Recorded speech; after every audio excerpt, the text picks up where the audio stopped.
Critical Drinker is going to rue this day. Or he's not going to notice at all. But probably the first one. Oh, shit. He's going to drink the pain away. That's right, ladies and gentlemen. Tonight, we've got a video that Critical Drinker thought he got rid of. And apparently didn't want very many people to see. And we have some select clips from it, thanks to a little YouTuber known as Edgier Than Thou, which, I mean, I'm gonna be honest, this Edgier Than Thou guy... Hey, folks, if I'm... kind of looks a little gay. Whoa. But that just might be the hair. He's very effeminate looking, but that... You know, that could just be the generation these days. That He could take Ryan Drake in a fight, I think. take Ryan Drake in a bathroom stall. CQC. That's why you went Solid Snake? Because, wait, you said you... That's all you say in, like, the show chat. You rewatched Rogue Elements? Yes, I rewatched it for this. I didn't bother. I know how bad it is already. Like, it really was really bad. Very bad, yeah. Like, what was your, like, thoughts on it, Johnny? Well, the plot... okay, the plot is... Retarded? Ryan Drake's friend was trying to help a guy escape, and they get kidnapped by a bad guy, and they get tortured and killed, and video of them being tortured and killed gets sent to Ryan Drake. So Ryan Drake is like, I'm gonna go get revenge and rescue this other guy. And then we find out the bad guy's motivation is that Ryan Drake, as Malice, committed a bunch of crimes. They don't say what crimes. I'm assuming he blew up a couple buildings. I'm assuming he's a mass murderer because they don't tell us. Vague terrorist, probably, yeah. Yeah, so it's just so I guess there is no good guy, but I mean the title crow is the CIA has these badasses called shepherds to kill people. But I love Ryan that's his Drake name for his badass, like, elite squad. They're shepherds. Yeah, That's so fucking dollar store fucking Jason Bourne bullshit. We lead people to the grave. Yeah, really, like, what are they shepherding? Souls to hell. It seems that way. I didn't like it at all. I thought it was really boring. There's a lot of things they could have done with that, but they didn't do anything with it. They just literally went like every kind of basic bitch direction they could have gone with it. But I mean, that's kind of to be expected. It's a short film, and it's like his first film. But the guy has books, so you would expect like he would know how to say, like, write dialogue. You think he would just like turn like the best couple chapters into like one little adventure? Well, here's the thing with like, that would be like if you're gonna do like a episode or something, which I think that's probably one of the things that really like fucked this short film up. They kind of made it like it was a pilot for a TV show that's never gonna go anywhere. And for like a short film, you really need to focus. Like, you need to keep like the scope pretty small, and that doesn't necessarily mean like the short films were like sci-fi worlds and shit like that, but it's usually like one guy walking through that shit. Like, your world may be big, but your story is still got a small scope because it's one dude, you know, or like a couple of people. Like, he pretty much packed an entire like movie's plot into a single short film. And that's Yes, it did. And also, I felt his silence on Palestine was very telling. on Palestine. But yeah, we got this video here. That this guy, he's giving his thoughts on it. We're gonna skip all that shit because honestly, I don't need a dude with longer hair than my girlfriend telling me stuff. Like anything, really, honestly. But he did happen to splice in a couple of these little segments where Drinker, gave his thoughts on the criticisms of the short film, which a lot of the criticisms were he is railed against girl bosses for like 5-6 years, and then he immediately put one in the fucking short. Yeah, Anya survives a fucking rocket launcher after killing like 20 guys and saving Ryan's Drake's life because he just wasn't looking at one point. Somebody in the chat earlier said they thought Ryan Drake was a fake name. They didn't believe it was actually. It sounds like a name that they would have for they couldn't do a Bond parody porno, but they wanted to do a spy parody porno. I'm Ryan Drake. That's not a person. That's not a name. But let's take a look at some of this shit. So, I think this first one. Oh, this is the first one where he throws the actress who played Anya directly under the bus for his bad writing. Yes. Interesting. In our case, the actress playing the character of Anya had a lot of trouble with her dialogue, forcing a rewrite of most of her scenes. I'd written a... If an actress has trouble with the dialogue you wrote, one of two possibilities. One, they're a bad actress, in which case you fire them. Or two, you have a bad writer, in which case usually you would fire them or hire another writer to come in and do what's called script doctoring or polishing. But he's the writer, so there was nobody that could fire him, unfortunately. A big dramatic monologue for her at the end that would basically explain her motivations for being there, her past relationship to Drake, and her warning that she wouldn't be around to bail him out next time. It was a neat way of wrapping up her character's presence in the movie, but because she couldn't nail the delivery and there wasn't time to do like 50 takes until she got it right, there was no choice but for Travis, the director, to quickly rewrite the script and improvise a solution. There were a lot of people in the... Dude, that's embarrassing. Like, that alone is really embarrassing. You guys would have liked my movie if this dumb bitch didn't fuck up the very last scene. That without that scene, as I originally envisioned, it's of course you idiots think it's bad. Yeah, he pretty much just like blamed it all on the act. It was first. You probably didn't like the movie because this dumb actress ruined my movie because she couldn't get my eloquent soliloquy of dialogue out of her stupid cocksucking mouth. I know we're being like over dramatic here, but if you're an actress, that he might as well have said that.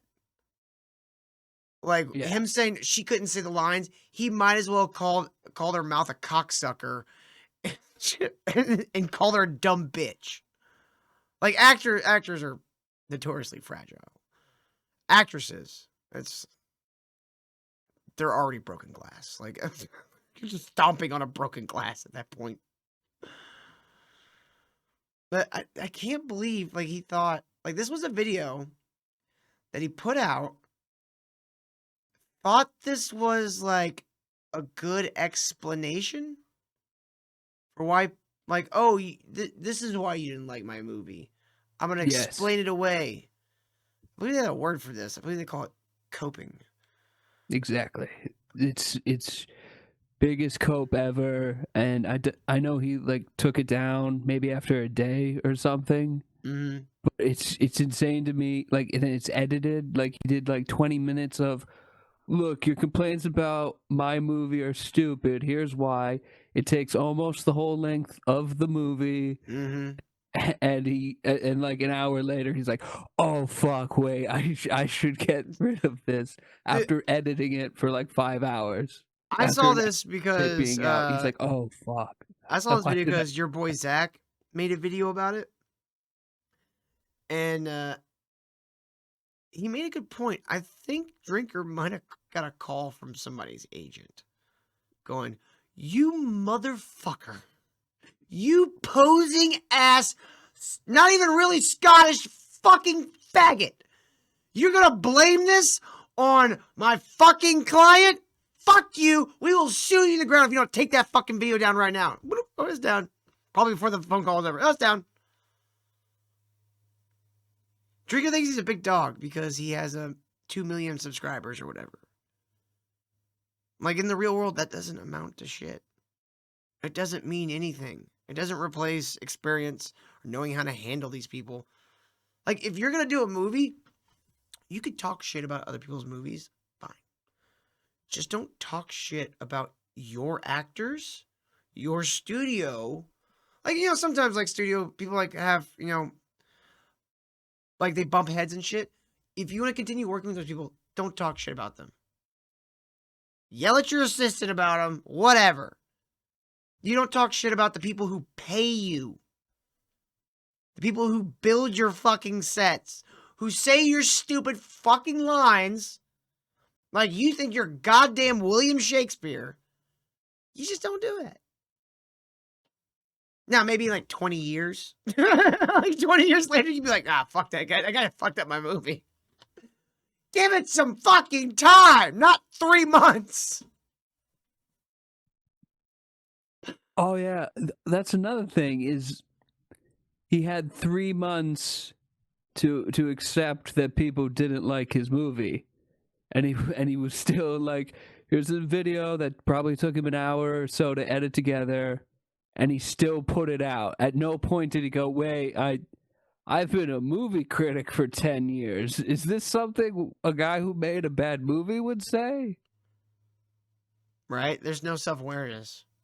It's like when Aaron Imholt did his little transformation into a lolcow. He just kept walking past the signs and just was like, oh, that's not about me. That's clearly about another lolcow.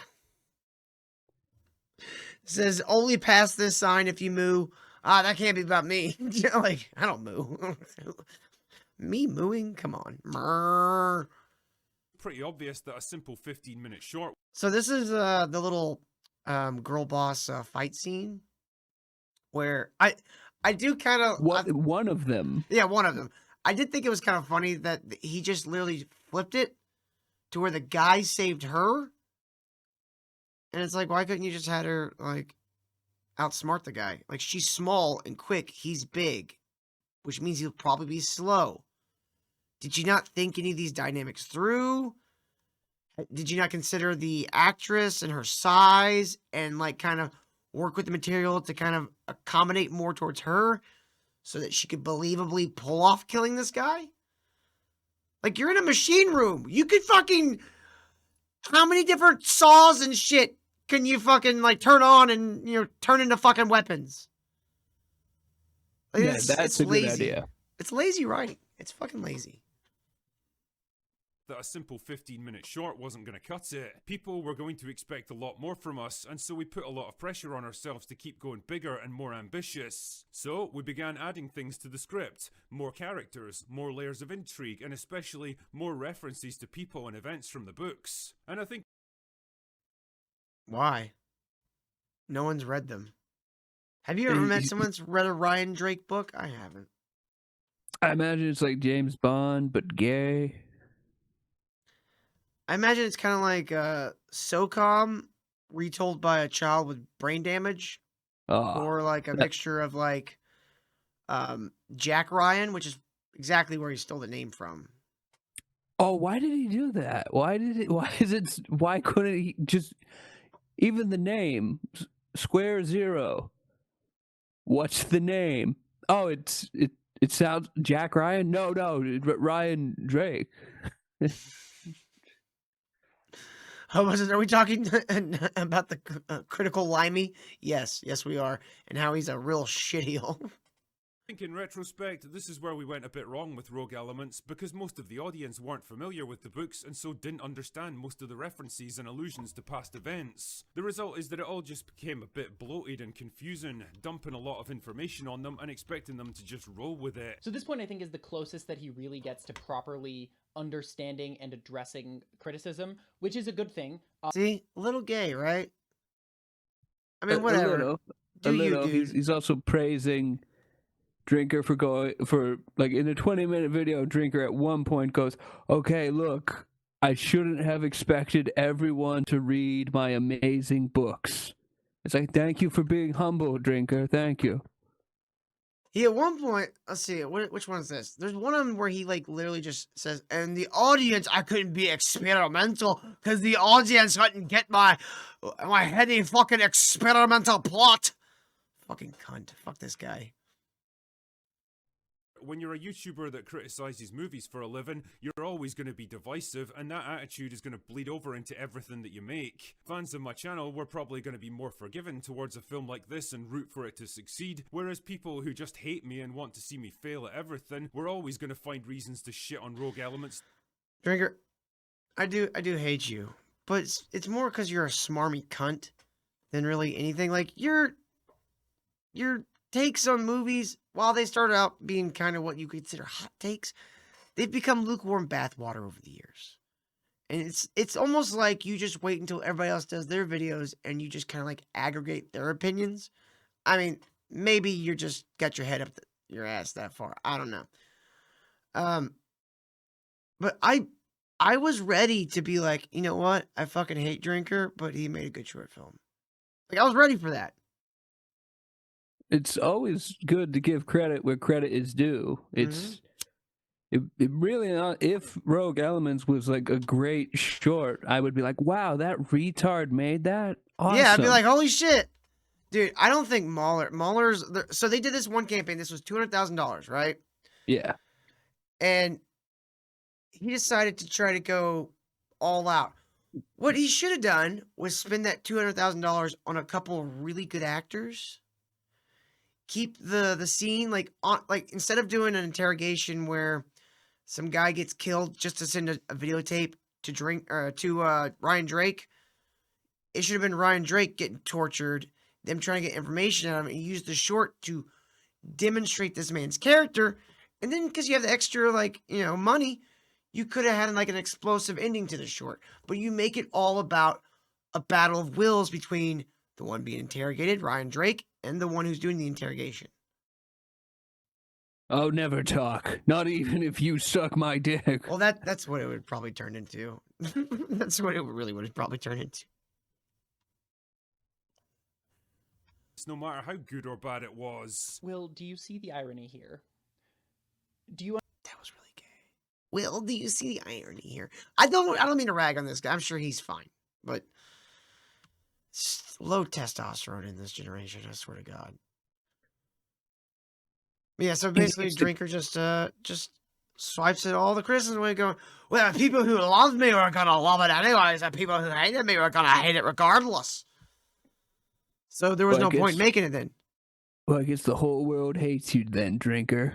Congratulations. See, you know what would have been like a nice little subversion of this whole like small girl, big fucking dude, fight thing? This would have made that scene really great. Like you build up the tension, you get him like to stare off a little bit, really insinuate that she's really got nowhere to go. And then you do the Indiana Jones. She just pulls out the gun and blows his head off. Oh. Yeah. That would have been fine. I would have been like, oh, okay, that was fun. She didn't fight him. She just blew his head off. Yeah, like he could have a machete and he's gonna be like, I'm gonna stick you with this or my dick. Which is it gonna be? And then she shoots him in the head. And you could even had like tension where like maybe he grabs her and like she's got a gun. He grabs her where she doesn't see him or whatever, and he like throws her across the room and her gun goes sliding, and then she does like one of those like tuck and rolls, grabs the gun, blows his head off.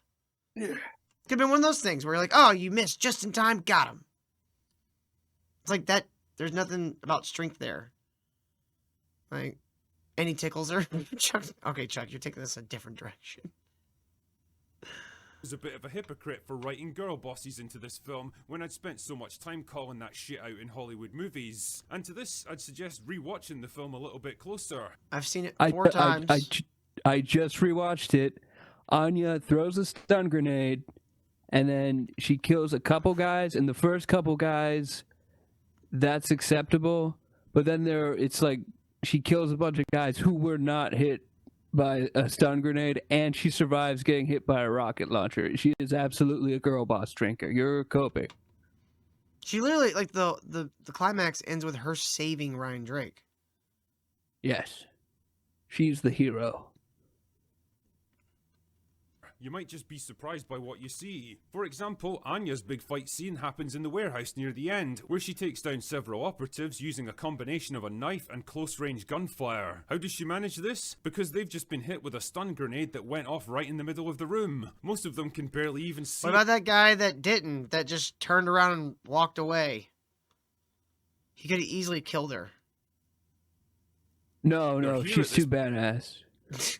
point, never mind fight, so that gives her a tremendous advantage. I hate that move. I've seen this in, like, so many movies. It's so fucking Even hack. see or hear at this point, Watch. never mind. Stabs him, and then she shoots behind her, and then crosses over his head. And how many fucking movies have we seen that in? I think it's definitely several. Definitely. It's not realistic because, one, you can't stab someone through the head like that. Do you know how thick a human skull is? It's like a quarter of an inch thick. Now, you could stab him through the temple, because that's much thinner, and there's like a crack there. You could stab him through the eye. You could stab him through the nose, even. Go right up in there. That's one of the things where I started, like, picking away at fucking Walking Dead, like when it was, like, in its heyday. I was like, man, they just stab people in the top of the head way too much. That is not realistic.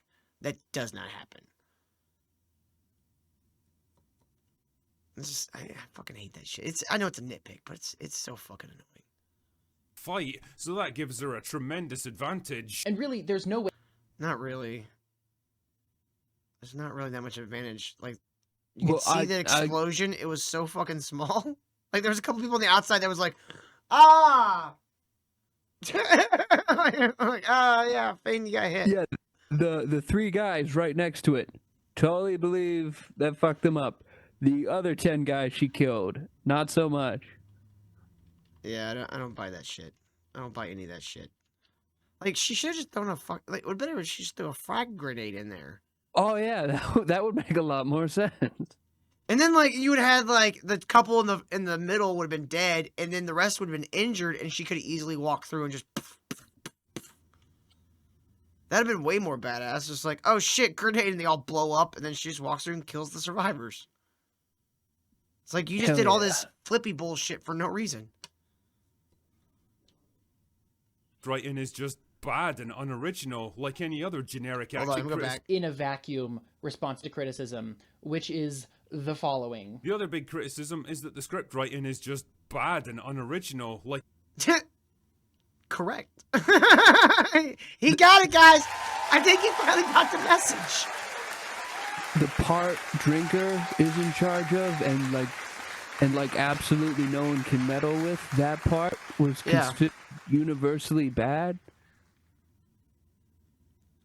Yeah, it's really, like, it kind of makes me want to buy one of his Ryan Drake books and then, like, do an actual review of it. You know what I mean? It's like, this movie was so bad, I can't imagine your books are readable. Oh well, the studio cut out all the edgy stuff. He was the studio. This is his cut, and he took almost a year to cut it. It's a short film. any other generic action thriller story. And this is actually an interesting one because it gets right to the heart of what we decided to do with this movie. Yes, we absolutely could have produced some crazy experimental piece of surreal existentialism that 90% of the audience wouldn't even understand or have any There he goes. Now he goes, oh, well, I'm sorry you didn't like my unoriginal fucking timid, warm bullshit fucking plot and dialogue. Maybe if you were a little smarter, I could fucking do it, you fucking wankers. I could have made something original. I could have, but you piggies your just fault. want slop. You dumb piggies just want garbage. I could totally make an Oscar-worthy spy thriller that's all psychedelic and crazy and shit. I chose not to. I didn't want to fuck the prom queen. Because you faggots wouldn't appreciate it.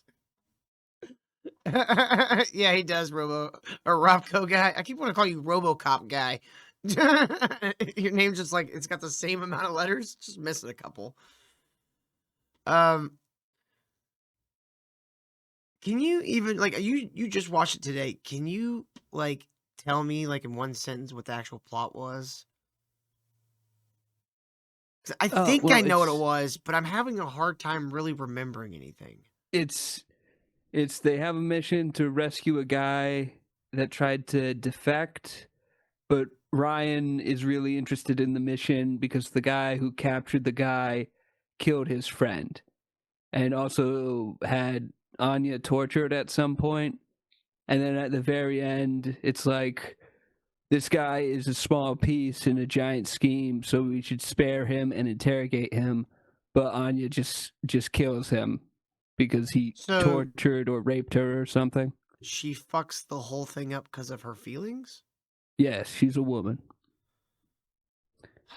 Drinker, what the fuck, dude? It's bizarre because on the one hand, he made her survive a rocket launcher. On the other hand, he made her fuck everything up at the end. So it's sort of like it's like he was like, I don't want to write a girl boss, but I wrote a girl boss. You know what? She fucks it up at the end. There we go. Hold on, Ripoff first just popped in the chat and he says that Drinker put the whole video back up on his channel. He did? Oh no. Well, Awesome. I guess the cat's out of the bag. You can't unsee the internet. See videos. Where is it?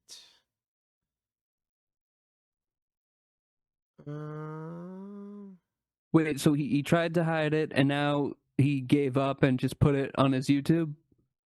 I guess I'm looking for it though. I'm not seeing it at the moment, but I could just be missing it. If he did that Yeah, sort I'll- of shoots the hole in the theory that like a lawyer called him. It's probably just a friend told him, "Hey, this looks bad."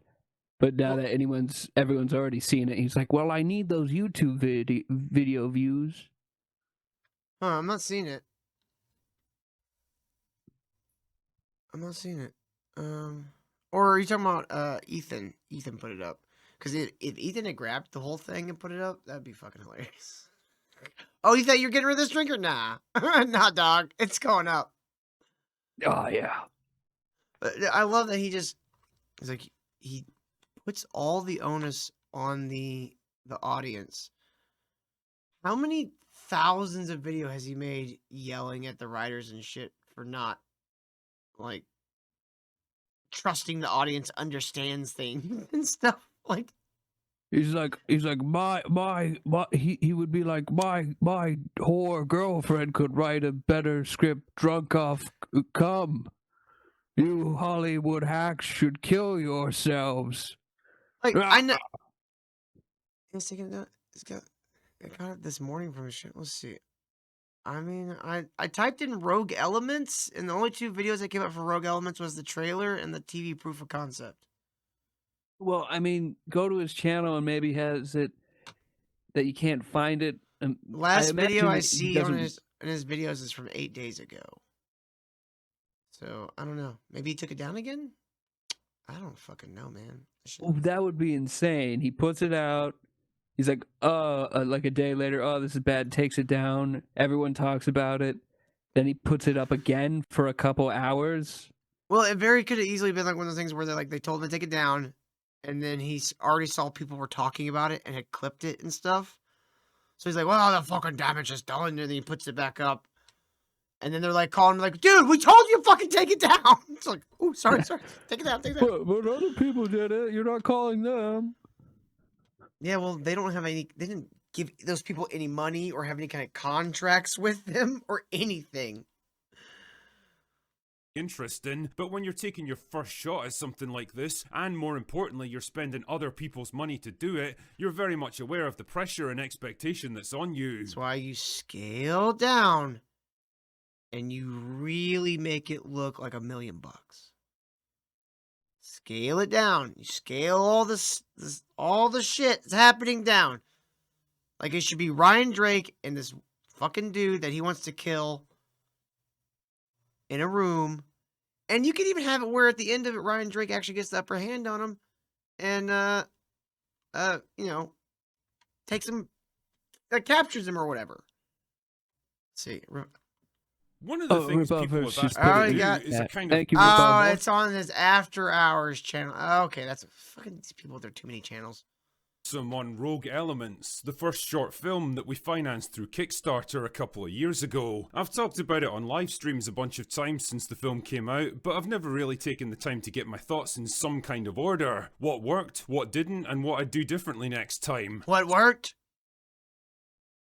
I'm trying to. hold on. Let me pause Silence. for a moment. Let me pause for a moment and think if there was anything I liked about it. Let me. The lighting pause was and good. think. The lighting was good.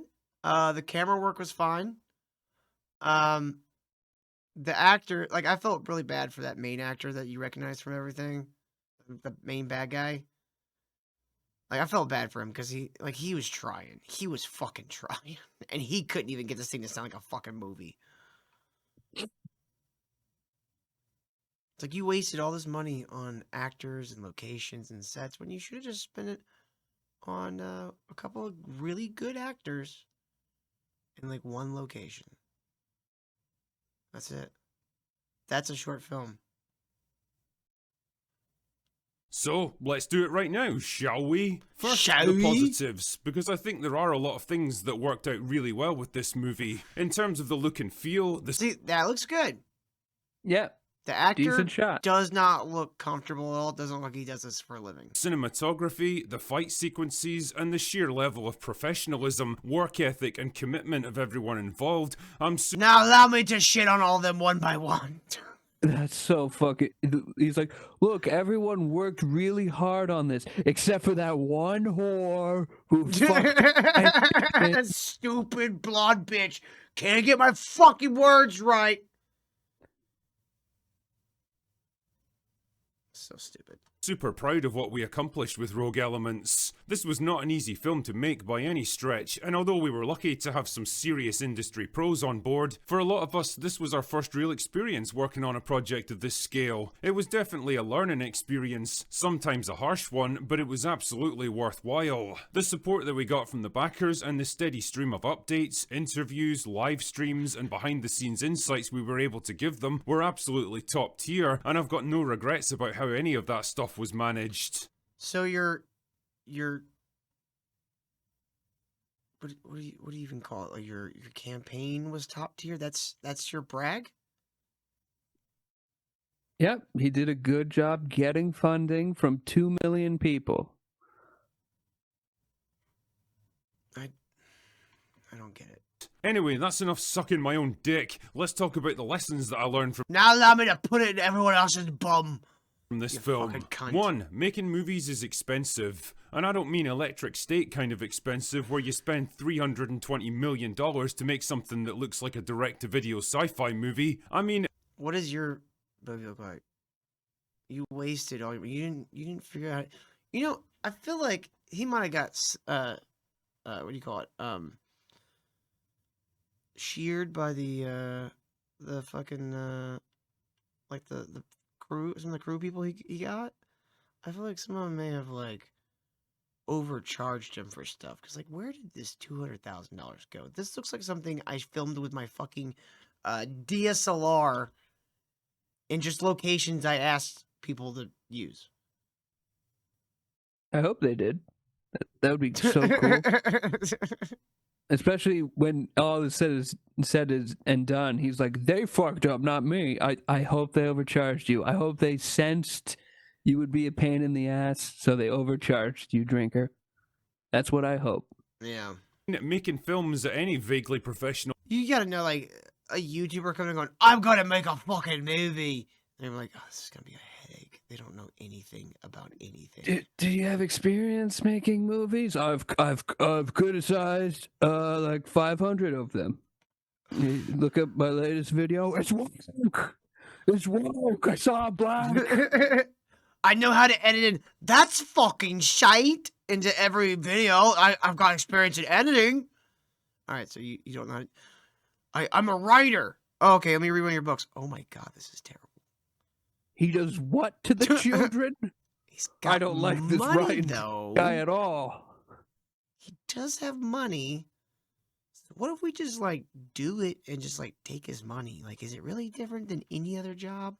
No, it's probably not different at all. We'll just do it. I mean, he's gonna be a pain in the ass because he's retarded. Like, you've seen his videos. He's retarded. But he does have money. All right, we'll do it. The level costs way more than you could imagine. We ended up with £270,000 from the Kickstarter after all the various fees and taxes were deducted. You almost had the. Who said it in the chat earlier? Was it Stevie J? Or who said it? Oh, it was Darkleaf Ninja. You almost had the budget for Evil Dead 1. Wow. And that's a great movie. I get that it's also been 40 years. Nav says, are his books actually bad? I haven't read them. I can't imagine they're good. The book where Ryan Drake wants to catch every pedophile by working with Epstein, that was very compelling. I believe that like one was Sherlock called Holmes. Drake's Yeah, Island. It was like Sherlock Holmes teaming up with Professor Moriarty, where it's like, you're such a piece of shit, but I respect you, and this is gonna work. And then, of course, Epstein betrays him. It's Turns him into a male prostitute. yeah. It was a very dark book. It didn't seem to have much connection to the other ones. Which meant we could afford to hire professional actors and crew. Great stuff, but the thing is, the moment you cross that invisible line from a fun little amateur project into an actual legit For a short film, you know what crew you really need? This is like legit for a short film. You need a camera guy who could also be your lighting guy, a sound guy, and like maybe a set dresser who doubles as a costumer. You know, that's about it. A little bit of catering. That's about it. You really don't need all these buzzwords because it's not about the fucking spectacle. It's a short film. Like you've seen was it Batman versus Predator or whatever? Oh yeah, that's sick, and that's like an alleyway. That's a perfect short film because you don't need a lot of background on the character. That's why a lot of short films, the characters are kind of like stereotypical because you just like you get them immediately. You're like, oh, I got this guy, and then you're in with the story with him for like 10-15 minutes. The story for Batman v Predator is Batman is tracking the Joker down to a shipyard, and the alien steals him or whatever, steals it, and he fights the alien. I guess it's Batman versus the alien. The Predator shows up at the end. It's been a while since I've seen that one, but that's the whole story. That's all you need. Like that has the entire story arc for a short film. It's like a one-act play, you know. production. The RoboCop costs guy just said Crank 2 was filmed on phones and little flip cameras. Yeah, I believe it. I hated that movie, but yeah, I believe it. That's still got more fucking artistic merit than this goddamn thing. Pizzazz. and the red tape and the complications skyrocket. Tailfin says the ABP movies kind of suck. They do suck, but I weirdly still like the first one. I know it's terrible, but it has some weird like early 2000s like schlock charm to it that I just can't fucking not like. Oh, well, that scene where one of the predators fights like a couple aliens in like a pyramid hallway, that was sick. Dude, there was a lot of like really cool like fight sequences and shit, and like they give her like the alien spear and the fucking shield made out of its head. I was like, okay, that's kind of cool. This movie's dumb, but I'm smiling and I'm enjoying it. Yeah. Now you have to deal with actors' unions, and agents, and crew unions, and health and safety, and tax regulations, and a million other things that you don't even need to remotely care that's about the when you're real just filming. issue with Drinker's art. The taxes. Yeah, guys, sorry, our movie sucked. There was too many taxes. Drinker 2025. Ryan Drake versus the IRS. In a movie with your buddies. Now, I totally get that all of this stuff is in place. Dude, they would see you. They're right there. He's in front of the spotlights. Yeah, It looks like the cool, spotlight but is pointed directly at him. They're right there. They can see you. So stupid. Oh, it's so fucking stupid. Place You to should keep have used people a safe, cardboard and for the most box. part, I absolutely Have you seen that video that's been going around lately, Johnny? About the cardboard Of what? boxes? Yeah, I'm gonna see if I can find it real quick on Twitter. support those kinds of safeguards, but fuck me, it does lead to some pretty absurd roadblocks. Like, imagine you want to have a fight scene in a shallow pool of water for dramatic effect. Well, you're gonna need a lifeguard and a paramedic on hand, and the water has to be chemically tested, and the actors have to be briefed on health and safety protocols, and you have to have warm blankets and heaters and probably an on-site therapist as well. This is all stuff that has to be factored into the budget, the timescale, and the script, and because we didn't have much experience with it, it wasn't at first, which resulted in We didn't have much experience? Drinker, you're the only one on this fucking set that didn't have any experience. we. At the beginning, it was like, I'm done sucking my own dick. Now it's like, we weren't that experienced. a lot of hasty rewriting further down the roads, but I'll talk more about that soon. Believe that. 2. A scriptwriter has no control over the end product. There's basically 3 versions of the movie. The version you want to make, the version you're allowed to make, and finally, the version you're forced to make. The first version is that magical first draft of the script where you don't have to worry about logistics or budget. The second version is one you're allowed to make after a line producer's worked out how much it's all gonna cost and cuts most of your favourite stuff out. And finally, there's a version you're forced to make once the cameras actually start rolling, when logistical issues on set, bad weather delaying filming, having to choreograph some challenging fight sequences to tight timescales, and working around the limitations of what the actors could deliver all starts to factor in. In our case, the actress playing the character of Anya had a lot of trouble with her quick dialogue, pause. forcing her It's he's lamenting about like cutting scenes because someone told him, no, there can't be a dinosaur in this. So, but what you could do is like combine scenes and then hopefully end up with a stronger scene than the two were originally. Yeah, I don't think he understands the multiple drafts. Like this whole you get your fantasy script and then a line pretty. Dude, when you're writing, you know how much stuff is gonna cost. You add in explosions, gunfire, car chases, extra locations. That shit all costs money. I didn't know all this stuff cost money. I thought cars just grew on trees. Ripoff Verse just said he read 3 of his books and that they're very bad. They gave him eye cancer. Oh. Or Ripoff also doesn't like him at all. So, like, as much as I do believe that, I don't know if he would be known as a trusted source out there. I don't know how you read 3. How would you not just read 1 and go like, fuck this? And he just went, "Oh, it can't be that bad. It can't continue to be that bad." And just keeps hiding.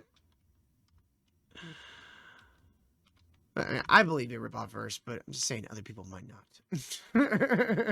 a rewrite of most of her scenes. I'd written a big dramatic monologue for her at the end that would basically explain her motivations for being there, her past relationship to Drake, and her warning that she wouldn't be around to bail him out next time. It was a neat way I of just realized something. Okay, so at the end of Rogue Elements, it shows like Anya, like she's in a cage, she's been tortured, and Ryan saves her.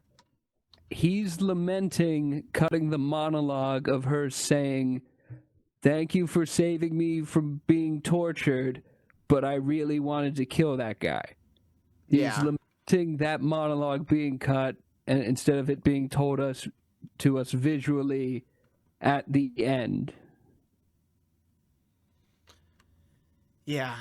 He see that's you get this problem sometimes with like people that try to adapt their own books into screenplays where as an author you have to show by telling, but in a movie the rule is show don't tell. You understand the difference? Like in a book, like a lot of times you have to either over explain the context of things that are happening, give like backstory and stuff like that that you wedge into the fucking story, or you sprinkle it throughout some other way.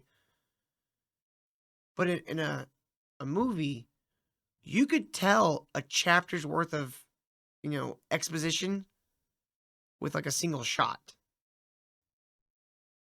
Like that's the power of filmmaking, is that you get to show people things and then allow them to come to their own conclusions. In a book, you're telling people what's happening instead of just being like, here it is. It's because it's different mediums, obviously, but like you see Will is not having a good go at showing, not telling, and he just keeps telling and not showing. Yeah, he's a dictator. Well, the stuff that he does show is contradictory to the things he tells. Wrapping up her character's presence in the movie, but because she couldn't nail the delivery and there wasn't time to do like 50 That's takes actually true, until she got it Tailfin. right, there You was gotta do a no lot of choice but for cocaine. Travis, the director, to quickly rewrite the script and improvise a solution. That is just one example of the many things that you absolutely can't control or predict. 3. We wrote the script all wrong. See, when we first came up with the idea of Rogue Elements, we imagined a tiny budget of just £20,000, which might seem like a lot on the surface, but trust me, it isn't when you're trying to make a film. Anyway, we came up with a very basic script along those lines. Ryan Drake has to sneak into a building of some sort, take out a few guards along the way to rescue his target, and eventually runs into Anya, who also happens to be there for reasons of her own. It was a simple but effective way of bringing together the two main characters from the books with a little bit of You know what would have been better? Ryan Drake just killed her instead. Because then you would know, like, this guy means business. He's willing to kill somebody he once considered an ally for him to get to the people behind all this shit. No, what you instead is you demonstrate he's a pussy that will let this fucking thin wisp of a blonde chick with giant dick veins in her forehead just walk all over you. Look at those throbbing penis veins. That would be good, having to kill her for the greater good. Or even injured her. Like, just he has to betray her at some point in order to get the information. No, he just lets some fucking woman come in and kill his fucking informant. His source. I don't know, Stevie J. He probably fell asleep again. action and a hint of the intrigue and mystery that's one of the hallmarks of the series. And the whole thing was designed to be wrapped up in about 15 minutes. That's great and all, but once we realised we now had like 10 times the budget we'd originally asked for, it was pretty obvious that From You the should have just done get-go, the 15 minutes way better.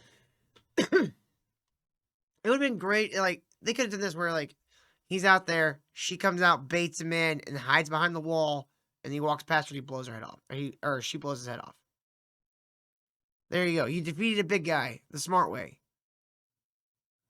Once we realised we now had like 10 times the budget we'd originally asked for, it was pretty obvious that a simple 15-minute short wasn't going to cut it. People were going to expect a lot more from us, and so we put a lot of pressure on ourselves to keep going bigger and more ambitious. So we began adding things to the script. More characters, more layers of intrigue, and especially more references to people and events from the books. And I think in retrospect, this is where we went a bit wrong with Rogue Elements, because most of the audience weren't familiar with the books and so didn't understand most of the references and allusions. You see, you're not in on the end crowd, you fucking wanker. You need to fucking buy all my books so you get the Rogue Elements short film. I'm making them Irish now. It's terrible. Fucking accents all over the goddamn place. to past events. The result is that it all just became a bit bloated and confusing, dumping a lot of information on them and expecting them to just roll with it. They didn't really understand who Anya was, for example, or her relationship to Drake, or the history between the characters that forms a major part of the film. No, we understood. They worked together in the past. They're on the outs. Why? We don't care. You know why? Because we don't give a fuck about either of these people. We've given nothing in the short why we should like Ryan Drake. The way you do it, he's all we have is he's mad about his friend being killed, and Anya has a chip on her shoulder from being tortured. is it that or is it just being a woman? She has a chip on her shoulder from God.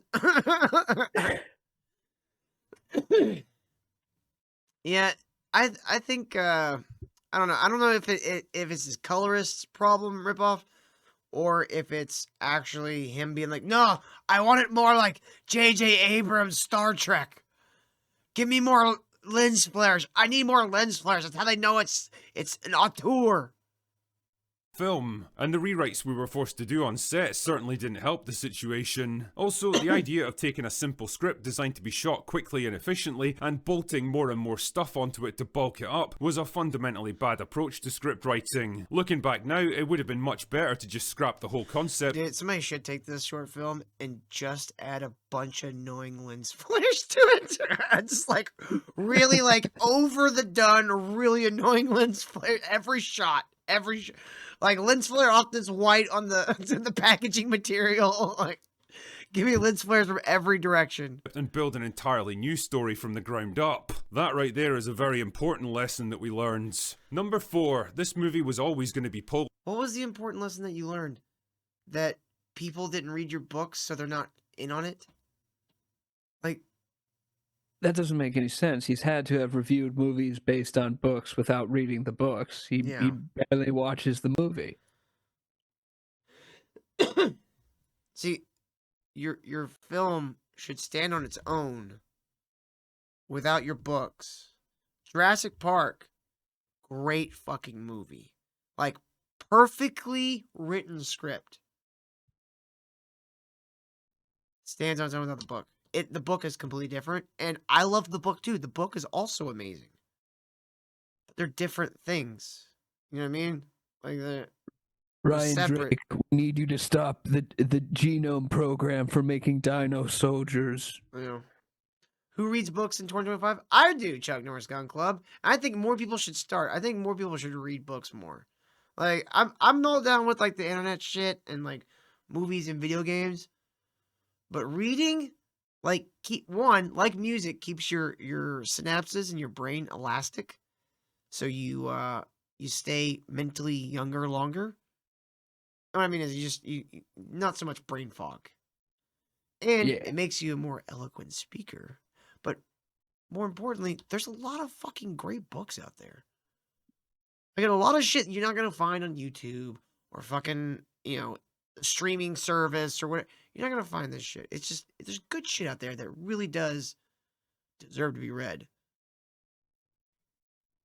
Polarizing. I fucking hate Stephen King, but The Gunslinger is one of my favorite books I've ever read. It reads like a I got through Tarantino movie. First couple of The Dark Tower, very good. Dark Tower really like nosedives in the end. Like that last book is really stupid. Yeah, K-Rads, I totally would. Be honest here, when you're a YouTuber that criticizes movies for a living, you're always going to be divisive, and that attitude is going to bleed You're over always going to be a cunt. into everything that you make. Fans of my channel were probably going to be more forgiving towards a film like this and root for it to succeed, whereas people who just hate me and want to see me fail at everything were always going to find reasons to shit on Rogue Elements no matter how good or haters, man. We're fucking haters, bro. Oh, man, we're fucking haters. Oh, we just hate. We all hate. bad it was. And well, if it makes them feel better about themselves to tear apart something like this without ever taking the risk of making anything of their own, fair enough, I guess. That being said, Drinker, I've done half a dozen short films.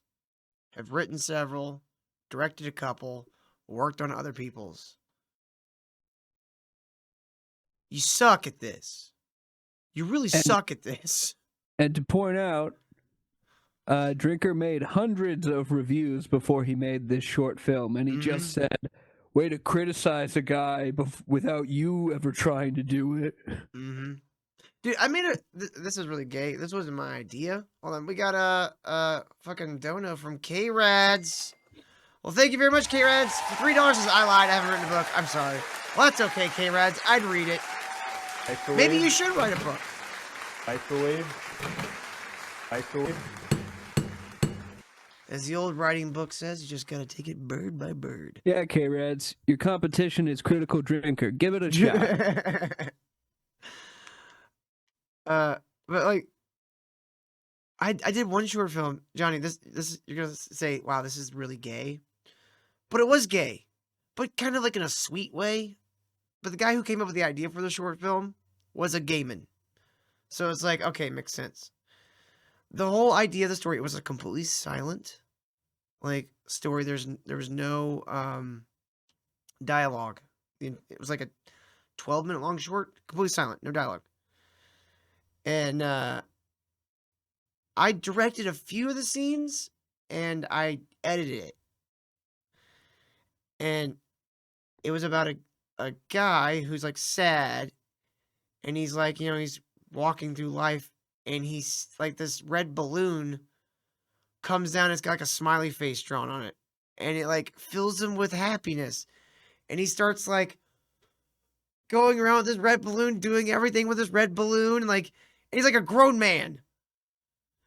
And my brother played a homeless guy that like asked him for change, and he was like, "Oh, I don't have any change." And so my brother had like a big, like a fat stogie that we'd like mushed and made it all look ugly and shit, like a cigar. And he took his cigar as lit and he pops the balloon with it. And the end of the movie is like the kid just sitting there on the sidewalk, just crying over his balloon, and then a soccer ball in the face rolls by, and he off he goes. And that was the whole short. Awesome. I mean, it's very gay. It's very gay, but in like a kind of sweet, like, girls would be like, "Oh, that's so heartwarming." Ryan Drake would have shot that kid. Yeah, I mean, honestly, I probably would have too. But dude, we did one short where it was a elementary school reimagining of the showdown from The Good and the Bad and the Ugly. So like, this kid's getting bullied, and he likes this girl, and then like this other kid is like getting bullied, and so like the two bullied kids like face up on the playground to like fight this bully, and we just have like these long shots of the kids just standing there staring each other off, like full on Good and Bad and the Ugly shots.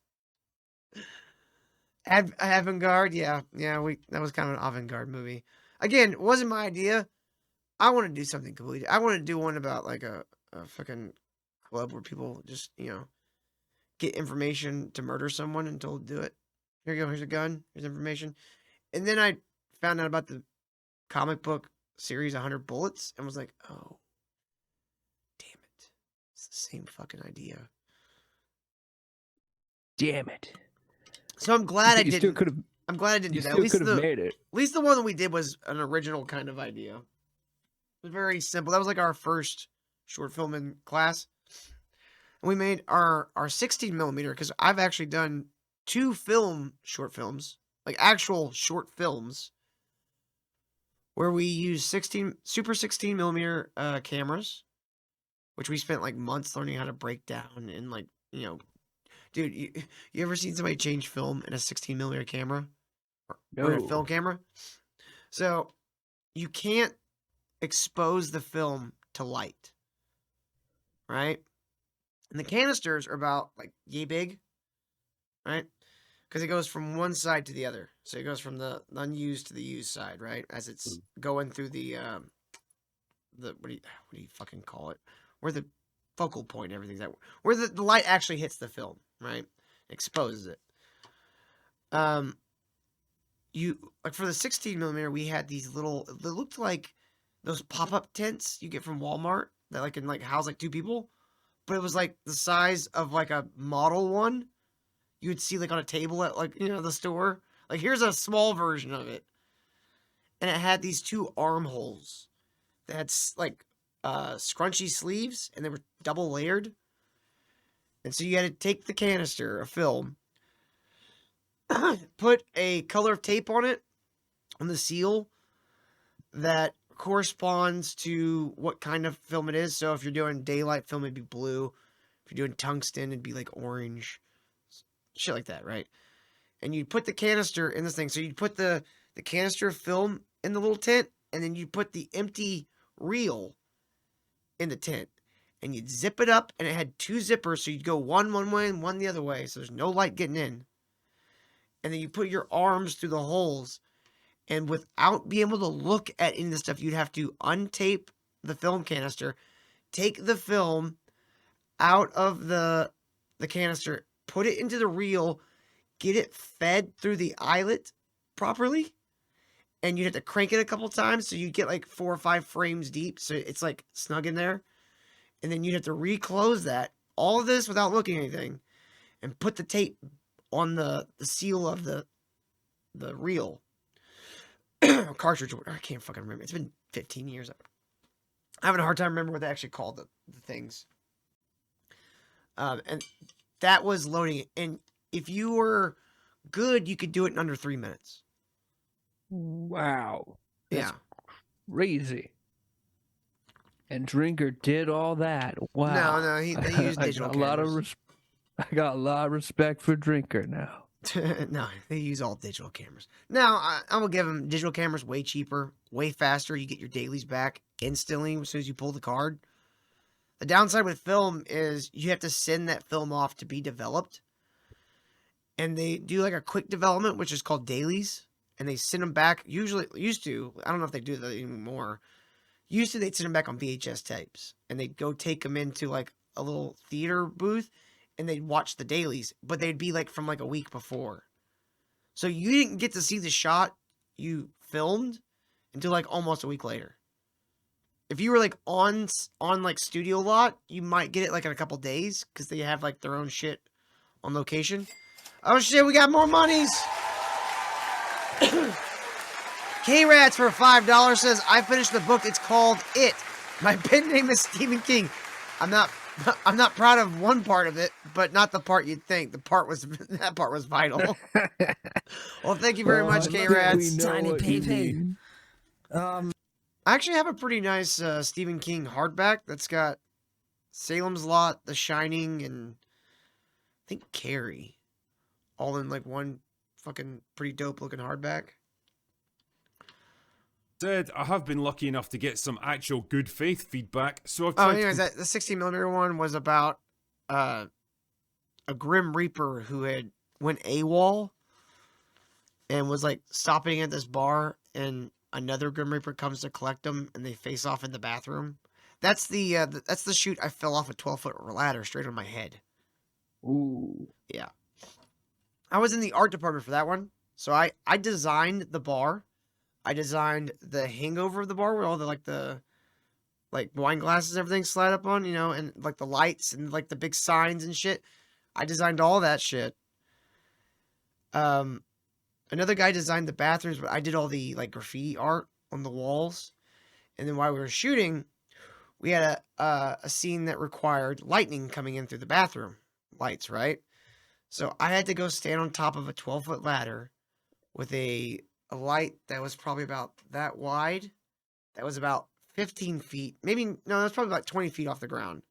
Because they had like those really tall fucking,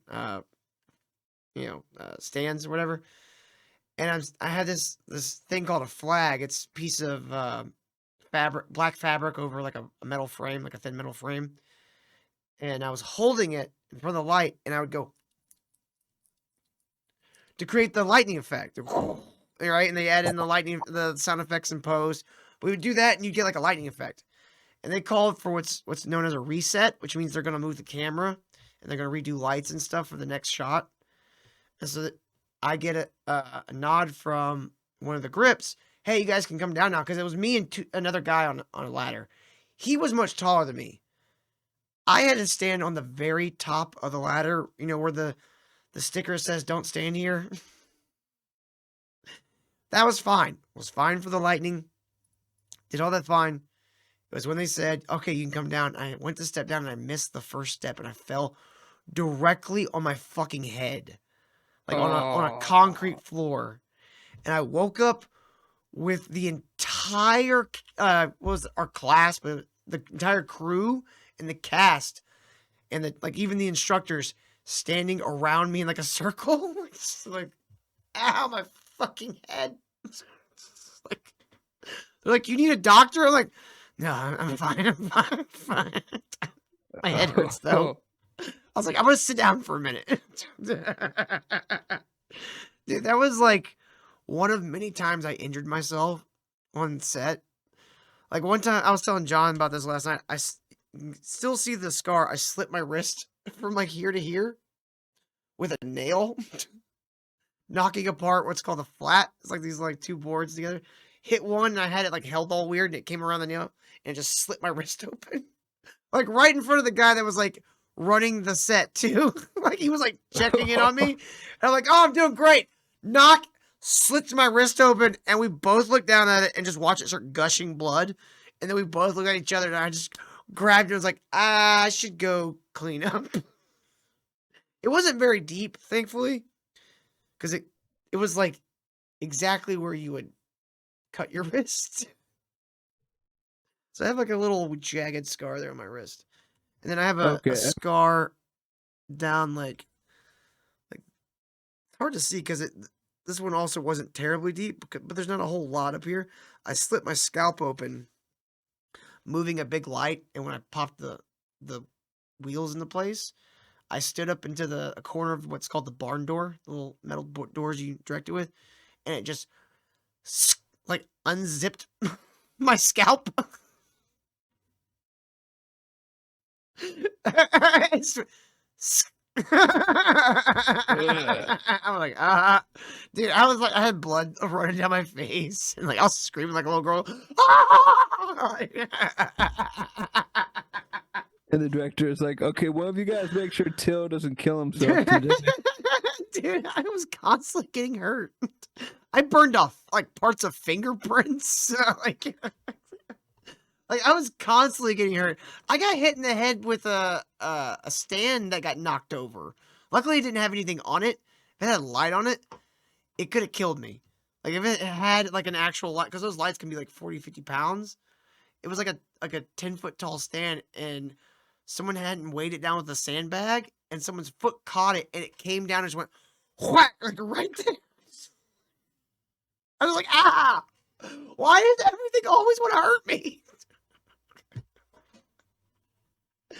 I get hurt nonstop. It's insane. I thank God though I have a thick fucking skull, because falling off that ladder probably should have killed me, or at least made me like full on retarded. Maybe I am, and I just don't know. Maybe to me I sound normal. To everybody else, I just sound. Sound fine to me, Till. Click on take off, dummy. Like, Movie bad. I sound very eloquent today. I don't know what's going on. Ah! Pile the most consistent issues here. The first is that the film K-Red says, "Don't tell him, guys." Shut up. Fuck you. and feels cheap, and I've got to admit, my initial response to this is, no shit, it cost less than most movies spend on catering. The more detailed response is that out of the £300,000... That's not an excuse. Johnny, you know who, what's his name? Dan Sandberg is? No, who is that? Is that his real name? He was the guy that directed the Annabelle movies, and he directed Shazam.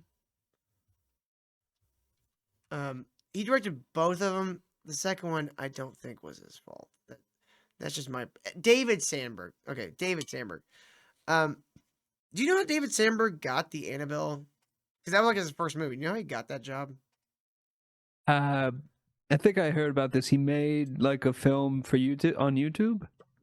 For many years, him and his wife would just constantly make short films. And what he did by doing that was not only demonstrate his abilities as a filmmaker with literally nothing, no budget films, but he also learned how to make movies. Like all the cranes and the dollies and the catering, all that shit is superfluous. That just comes with having more money and having more people to do more things. David Sandberg would make short films where he's just like in his backyard with his wife, or he's in like they're doing like a scary movie like down the hall or something like in their house or whatever. Like he uses what he has, and over the years he learned how to make movies. Now, whether you think he's the greatest writer ever, that's more of just I think that's more of a matter of taste. I think he's a decent writer. He's not the best, but he's all right. He's got a new movie coming out that I'm actually gonna check out soon. But he took time to learn and to demonstrate what he could do. And so when he went to some filmmakers and like James Wan and said, "Hey, I have an idea for like a spinoff for that Annabelle doll from your movie," they can go look and go, "Okay, all right, this guy's got some talent. We'll just, check the script, everything." Dude, Annabelle, I'm not really a big fan of, like, those, Conjuring movies? But as far as, like, movies go, Annabelle wasn't bad. It's a fun little scary movie. Blah. Chucky, but woke. Because it's a girl doll. Whoa, Chucky! Pounds we raised on Kickstarter, about 30,000 of that was lost right off the bat, partly because of taxes, partly from Kickstarter taking their fees, and partly because inevitably a few of the pledges ended up failing or getting revoked. So in the end we had 270 grand to spend, which isn't a whole lot when you're making a 40-minute short film with a large crew and several pretty challenging action sequences, all of which eat up a lot of time and budget. Should we have scaled back the action to focus more on character? Should have scaled everything back. Again, if he would have made just a movie with two guys in a room, one interrogating the other, and over the course of like 15 minutes, it flips, and the guy being interrogated captures the other guy and gets extracted, easy peasy, quick, easy. You get a lot of character work in, and you don't fucking spread your shit out. It's not hard. Like, writing isn't difficult when you just know what the fucking rules are. Johnny, you've been working with fucking, like, comics. Like, every medium has its kind of own set of rules. And sometimes you go in knowing them, sometimes you kind of fill them out. Yeah, shortening it is mostly what I did when I fixed ISOM. Is just shortening it and making it funny. Mm-hmm. Oh, it's not hard with ISOM. That shit was a joke to begin with. Just gonna add a little drum roll for him. Possibly, but then we did promote it as an action thriller, and I suspect we'd have been criticised for making something too conservative and boring. I mean, sometimes expectations can be a little bit difficult to live up to, I guess. I think some people genuinely thought we were going to produce a Michael Bay action movie in a fraction of the time. No, Drinker, you're the only one who thought that. And you can tell from watching the fucking movie. You overextended yourself. And you shot yourself in the fucking kneecaps. Good job, you fucking dumb Scott. And with a budget that's literally 1,000 times smaller. All I can say is that we squeezed every penny we could out of this one, and we pushed the limits of what we could do on this kind of budget because... See, it could have ended with, like, the whole dynamic of the short could have been, this guy wants information from Ryan Drake. I almost called him Jack Ryan. Ryan Drake is a smarmy cunt. And just toys with the guy, torturing him the whole time, until eventually he provokes him into, like, fighting him, Like, hey, I like, want you to cut off my balls. You won't do it, pussy. pull up my fucking fingernails. I don't give a fuck. Do it, you fucking cunt. Like, they would have been like, oh, this guy's fearless. Like, that would have been something that would have been endearing. Make him a little funny. Like, give him a couple jokes at the torturer's expense. I still got one ball. I still got one ball, you pussy. Cut it. Come on. I castrated myself at 12, you fucking cunt. You can't do it. Take my dick. Take my dick. Oh, God, somebody's going to clip that.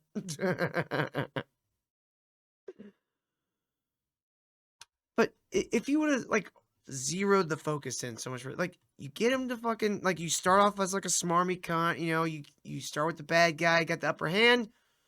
Over the course of the conversation, you move the upper hand to Ryan Drake. And then Ryan Drake goads him into, you know, after beating the shit out of him for, like, hours or whatever, goads him into, like, you know, hey, come on, you want to fucking kill me? Why don't you just take me out with your bare hands? Like, let me go down like a man at least. And then, you know, he fucking gets the upper hand on him, fucking captures his ass, and they get extracted. And it turns out, and it's exactly like the scene from Avengers when Black Widow's like doing the whole, like, I'm interrogating this guy. It's like the same thing, but you do it more subtly and take it more seriously, and you work it through the dialogue and through these little character moments. And you could have used your budget for some, like, you know, a little bit of prosthetic gore for, like, the torture shit.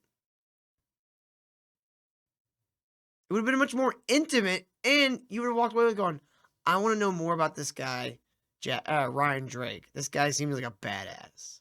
And then the post-credit scene could tease the dinosaur. Like, you just get a shadow of it.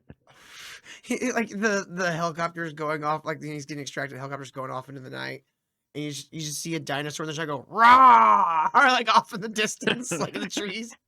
Like, was that a dinosaur? Take my dick 3, Wrath of Dong. Well, we needed to understand what those limits actually were. Rogue Elements was a test to see what we could achieve with limited resources and how best to go about it. And in that sense, it absolutely did what it needed to do. The second criticism is that I was a bit of a hypocrite for writing girl bosses into this film when I'd spent a bit of one? Drinker. We all knew you're a hypocrite. You just proved it. You put it down on fucking paper.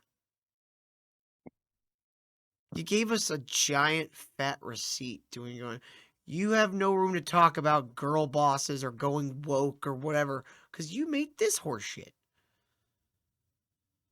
Ryan Drake's husband hates Anya as much as Drinker does.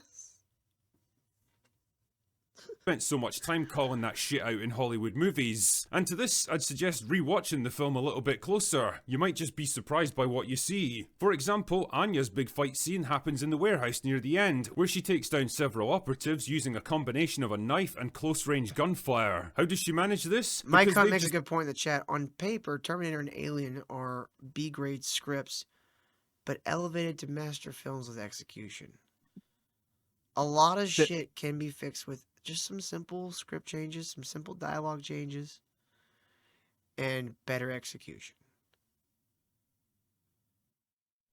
Like, I've been watching the Daredevil Born Again show, and I fucking hate it.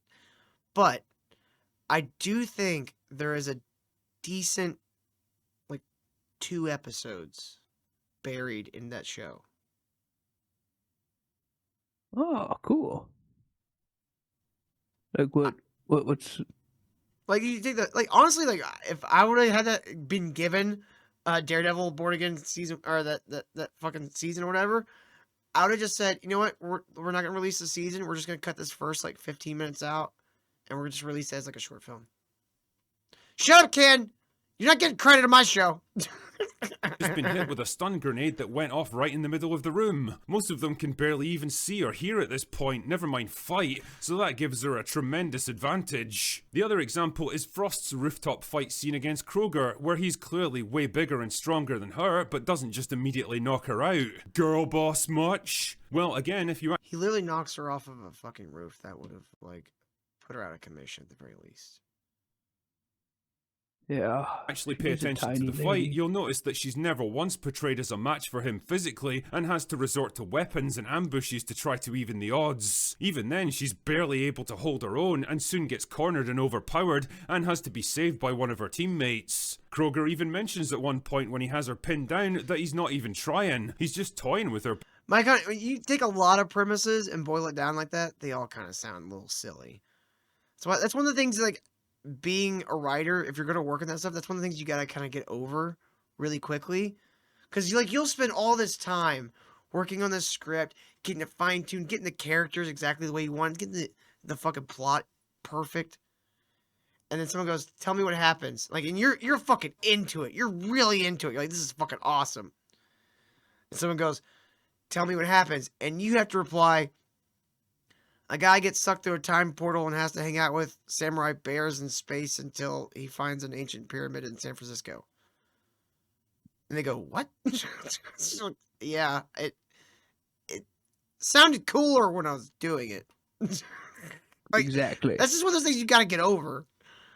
Like, everything comes off a little silly when you boil it down to its very fine parts like that.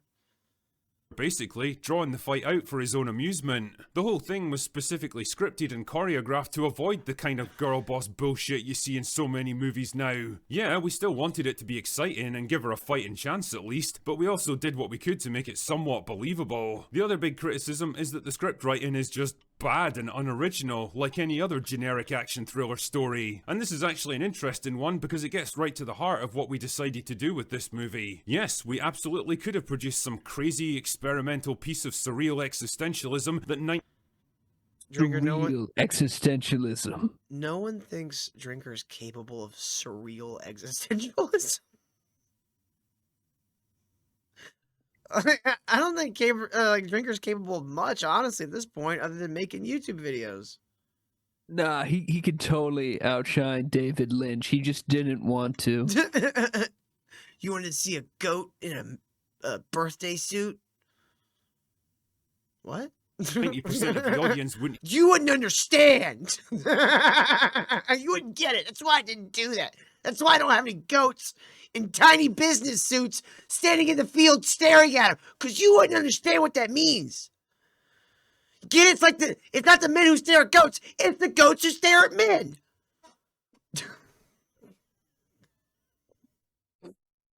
You don't get it. even understand or have any interest in, but when you're taking your first shot at something like this, and more importantly, Like, I'm one of the first people that will, like, I'll admit for myself, I can't do surrealism. I can't make surrealistic art. I can't write surrealistic stories. And most of the time when I'm watching a surrealistic movie, I'm like, what is going on, really? Like, why don't you just tell me what's actually happening instead of showing me a guy laughing in a corner suddenly? You're like, I don't know. I get that's supposed to be juxtaposed to something else to produce a feeling, but it's like asking a woman what they want for dinner. Like, that's what surrealist movies are to me.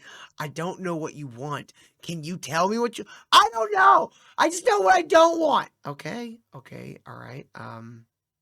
Like a character tries to pour himself a bowl of cereal, but eyes come out and they float up like bubbles. Yeah. Like And when he looks at the ceiling, there's a giant spider, but it's got like a human face. and he's smoking one of those little bubble pipes. Yes, exactly. You know, I'd say the surrealist movie that made the most sense to me, I don't know if you'd really consider it like full on surreal, was you ever see the Existenz? No, what is that? Existenz was Inception before Inception. It was like from the 90s. It has Jude Law in it. And it's a guy goes into a video game, and inside the video game, he goes into the same video game, and then I think he does it like one more time. And like the controllers and stuff just keep getting weirder and weirder until eventually it's like a tentacle that you put in the back of your neck. Like at one point, yeah, Cronenberg. I love Cronenberg. He hits me right in the right spot for like weird shit. Like he doesn't go too far, right? He's not like David Lynch, where he's just like, "Oh my God, there's a car wreck, and so now we have people sitting over in a convertible getting sexually aroused from the bodies being pulled from the." Like, what? What is this? But there's one part where Jude Law is like at a restaurant, and he's in the game, and he's eating a chicken, and as he's pulling the meat apart, he like finds like teeth in the chicken, and then somebody's talking to him, and he starts getting like frantic with the shit, and he realizes somehow that it's a weird gun, and he constructs the gun and shoots the person with the teeth. And like the whole, like the ending's basically too, what's real, which is the exact same ending Inception did. It's kind of the same movie, but I despise Inception, and I kind of like Existence a lot because it's like weird and like goofy and like doesn't take itself too seriously, but it also has like this weird fucking like dramatic crazy shit that happens all of a sudden. It's Cronenberg at his best. You're spending other people's money to do it, you're very much aware of the pressure and expectation that's on you. There's a time and a place to take wild creative risks and do something. Was it a sequel to Videodrome? I've never actually seen Videodrome. I didn't realize there was a sequel to that. I'm going to have to watch that now. I have to watch those back to back and see if they actually are sequels. Completely out of left field, but for us, this wasn't it. This was a time to play it safer and more conventional, and if people want to criticize us for that, well, I'm happy to take that on the chin. All of this is to say that Rogue Elements for us was very much a first step. It was always going to be an imperfect first step, and in hindsight, it's easy to see where certain things could have been done differently, but ultimately, I think it achieved what we set out to do with it. It basically taught us how to make films, the things that worked well and the things that could have been done better, and now that we have the opportunity to apply those lessons to what we do next, it seems silly not to make use of them. This guy looks like a discount Theon Greyjoy. Oh yeah, he's de-tricked. Do you know the guy who played Theon Greyjoy has a movie made about him when he was a kid? Why? You ever seen the movie Alfie? Oh. That's about the guy that plays Theon Greyjoy. I've never watched the movie, but I've known that since the Game of Thrones, like, heyday. I always thought it was so weird. Why would you make a movie about a little kid? It's Hollywood. We love kids. Well, yeah. it's like a British movie, so it's like even weirder. British Hollywood. Anyway, Yeah, this is crumpet. my long and pretty rambling way of getting down my thoughts about this film. Ken, I think you're thinking of the one with Russell Brand, where he gets rich all of a sudden. Where he's Albert. or Arthur, you're thinking of something? Arthur. Arthur. Yeah. What I learned about The it, and well, rapist. what I hope to accomplish Yeah, next. he really is, And I'm though. sorry if I bored the arse off you, but if you're interested to learn a bit more about it, then Dude, there- we called that shit like a year ago. We're like, well, Russell Brand's definitely a rapist. Hello. Hello. Get your knickers off. Hello. Oh, don't worry. I'm just going to get baptized in this river in me tidy whities. Oh, don't you leave me flat now. Don't you dare. My cousin says Alfie was made in the... might be remembering the wrong name then. I might be conflating two names. But there was a movie made about the guy that fucking played Ground Theodore. Here it Theon is. Anyway, that's all I've got for today. Go away now. That was it. So I guess he learned nothing. Absolutely. He learned absolutely fucking nothing. It wasn't my fault, guys. You gave me $200,000. Okay, that's on you. Mike says maybe it's because Drinker was working in an unfamiliar medium. Maybe. Doubtfully, but maybe. Just maybe. Well, that was dude, that was some Eric July level copes. I'm honestly He little speed surprised. ran it. we have to wait for him though to start fighting with like another big YouTuber and start blaming everything on him. Yeah. That's when he reaches full Eric July. It'd be so funny if Mahler's film is bad and Drinker is one of the first people to go like, "What was that shit? Why did Dude, you that even that would be bother?" pretty fucking funny. Just like, oh, I can't believe Mahler put out that garbage.